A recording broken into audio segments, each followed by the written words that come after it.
What is corruption? Corruption is the abuse of entrusted power for private gain.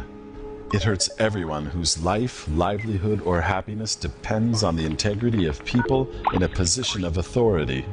Corruption by politicians is not just a bag filled with cash. It affects our lives in many different ways. When a small business owner has to bribe a policeman month after month after month, this is corruption. When lower safety standard aeroplanes are flying the skies, following under-the-table bribes, this is corruption. When elections are bought rather than fairly won, this is corruption.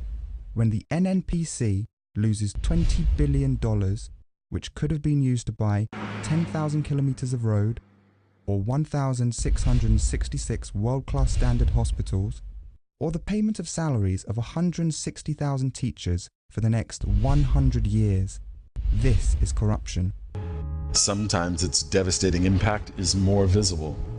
A father without shoes because he has to pay to get his child into a free school. A small shop owner weekly bribing the local inspector and cutting his modest earnings.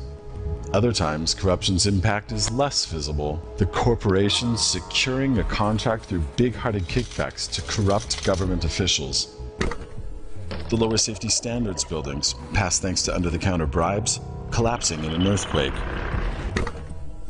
To strengthen the fight against corruption, in 2003, countries in the United Nations concluded a convention against corruption.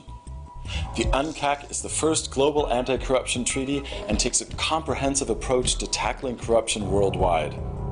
Ratified by 148 states by 2010, it includes obligations for governments to prevent and criminalize corruption and to cooperate internationally with other countries. The UNCAC is a major landmark, but only with constructive monitoring will governments take the UNCAC seriously. The countries that are party to the UNCAC adopted a review mechanism, the first ever peer review process in the United Nations system. The mechanism has 3 bodies which support the review process. All the states that are party to the UNCAC must be reviewed by peer review teams made up of experts from 2 reviewing countries. The review will X-ray domestic bribery, foreign bribery, embezzlement, money laundering, liability of companies, whistleblower protection, mutual legal assistance, and more. Civil society participation is a key element of a credible review process. CSO's role is to check government's progress in implementing the UNCAC, give suggestions for improvement, and provide support for governments to learn from good examples and to take similar actions.